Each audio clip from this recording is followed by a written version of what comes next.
আবু সাইদ বুক পেতে দাঁড়িয়েছিল। সে ভাবেনি পুলিশ তাকে সত্যিই গুলি করবে, তাই প্রথম গুলিটা খেয়ে সে একটু হতভম্ব হয়ে কেঁপে উঠল। তার বিশ্বাস হলো না ওই প্রান্তের পুলিশ তার মতোই বাংলায় কথা বলে, তার মতো দুবেলা ভাত খায়, একই মাটির গন্ধ গায়ে।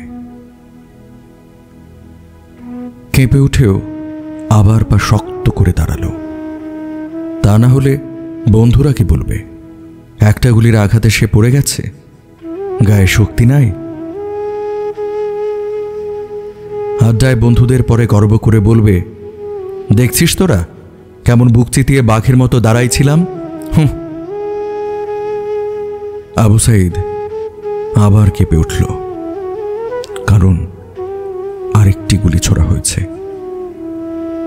এই পর্যায়ে তার নিজেকে ধরে রাখতে কষ্ট হয়ে গেল, তো সে প্রাণপণে চেষ্টা করতে লাগলো।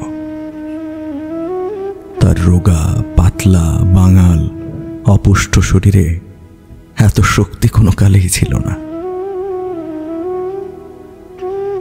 হঠাৎ মনে পড়ে গেল সে অজপাড়া গায়ের দরিদ্র ঘরের ছেলে, যার মাসের টিউশনের টাকা পাঠালে গরিব বাবা মায়ের খাবারের টাকা হয়।